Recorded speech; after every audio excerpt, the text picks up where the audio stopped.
श्री सीताराम। श्रीमद् भगवद गीता अध्याय 6 श्लोक 34। यह जो श्लोक है, यहाँ पर अर्जुन भगवान श्री कृष्ण से एक प्रश्न कर रहे हैं। प्रश्न भी क्या है, अपनी एक बात बतला रहे हैं कि उन्हें कैसा लगता है। और यह जो प्रश्न है, इसमें भगवान श्री कृष्ण का नाम लेकर अपनी बात को कहते हैं। यदि आप यह समझने का प्रयत्न करें तो भगवान श्री कृष्ण का नाम अर्जुन ने यहां पर क्यों लिया, क्योंकि इस बात में अर्जुन को कोई शंका नहीं है। अर्जुन स्पष्ट रूप से जानते हैं कि इस मन को किस प्रकार से वश में करना है, परंतु वह हम जैसे लोगों के लिए भगवान श्री कृष्ण से यह प्रश्न कर रहे हैं। अर्जुन कहते हैं, चंचलम ही मन कृष्ण। अब यहां जो कृष्ण शब्द है, यह कृष्ण धातु से बना हुआ है और इसका अर्थ होता है आकर्षण, अपनी ओर खींचना। इसीलिए यहां अर्जुन ने इस शब्द का प्रयोग किया है। प्रमाथि बलवदृढ़म, प्रमथन करने वाला। प्रमथन का अर्थ होता है कि जो हर समय गतिमान रहता है, वह एक स्थान पर टिकता ही नहीं। बलवदृढ़म, और वह बहुत ही बलशाली है, बहुत ही कठोर है। इसीलिए अर्जुन अगली लाइन में कहते हैं, तस्याहं निग्रहं मन्ये वायोरिव सुदुष्कृतम्। अब यहां पर भी सु जो है, दुष्कर के सामने सु का प्रयोग अर्जुन करते हैं। अर्जुन कहते हैं कि भगवान, यह जो मन है, यह बहुत ही चंचल है, बहुत ही हठीला है, बहुत बलवान है। और यह हर समय एक विषय को छोड़कर दूसरे पे, दूसरे विषय को छोड़कर तीसरे पे, और तीसरे विषय को छोड़कर चौथे पे, इस प्रकार से चलता रहता है।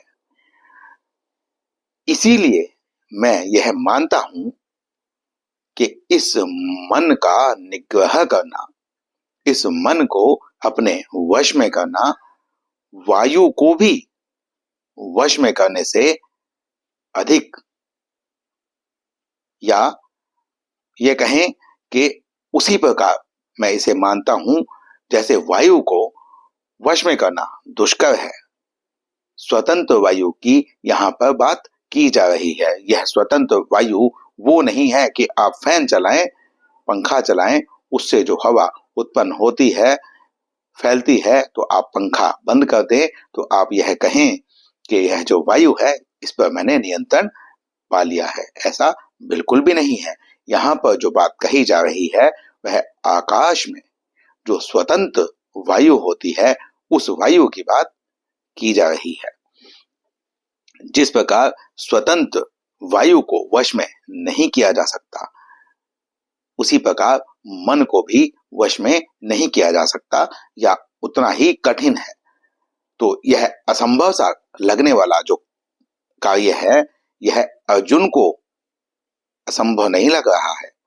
यह हम जैसे लोगों के लिए हमें लगता है कि यह असंभव है।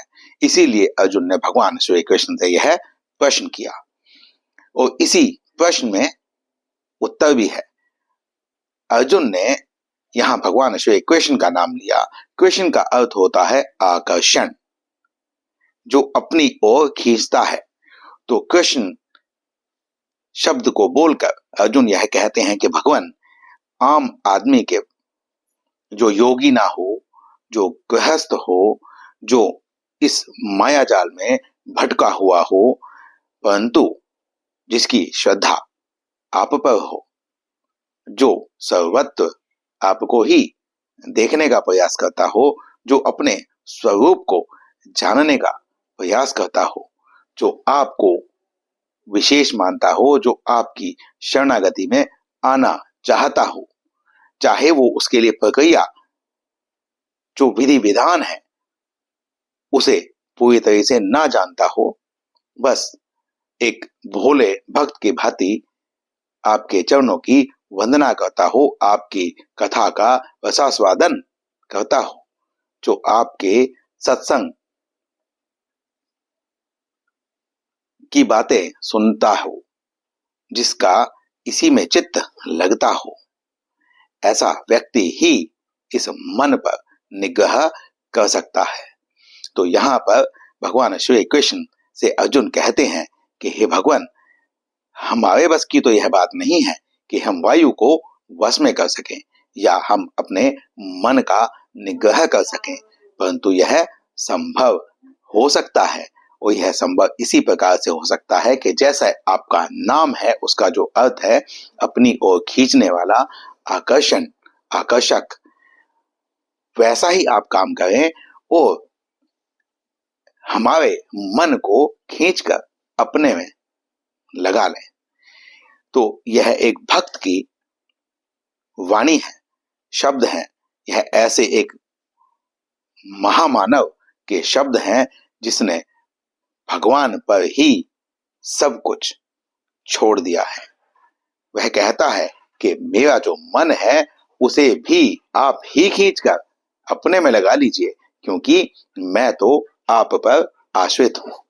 जैसे एक छोटा बच्चा अपनी माता पर आश्रित रहता है, अपने पिता पर आश्रित रहता है, और उन पर आश्रित होने में उसे ना तो गर्व की अनुभूति होती है और ना ही ग्लानि की। वह संपूर्ण हक के साथ अपने माता पिता पर निर्भर रहता है। उसी प्रकार एक योगी, एक भक्त, एक सुलझा हुआ मनुष्य यह जानता है कि सभी आश्रयों का भी जो आश्रय है, मुझे भी बस उसी का आश्रय लेना चाहिए।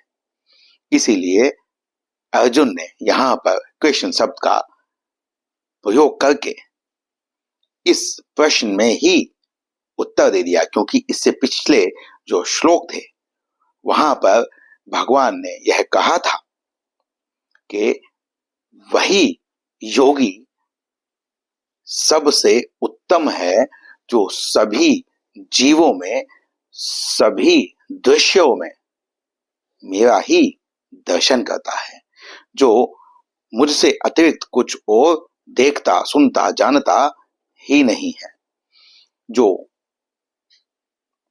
बस मुझ पर ही आश्रित है, जो ऐसा आचरण करता है जैसा आचरण वह स्वयं के लिए चाहता है। वह कोई भी ऐसा आचरण नहीं करता जो वह स्वयं के लिए नहीं चाहता है। धर्म की सबसे सरल व्याख्या भी यही व्यासदेव जी ने बताई है। तो आशा करते हैं इस श्लोक का जो भावार्थ है वह मैं आप तक पहुंचाने में, स्वयं समझने में सफल रहा हूंगा। यदि आपको ऐसा लगता है कि कहीं पर मैं त्रुटि कर गया हूं, तो मैं उसके लिए क्षमा प्रार्थी हूं और आपकी प्रतिक्रिया की प्रतीक्षा में हूं। तो इस वीडियो में इतना ही। मिलते हैं अगले वीडियो में, अगले श्लोक में। श्री सीताराम।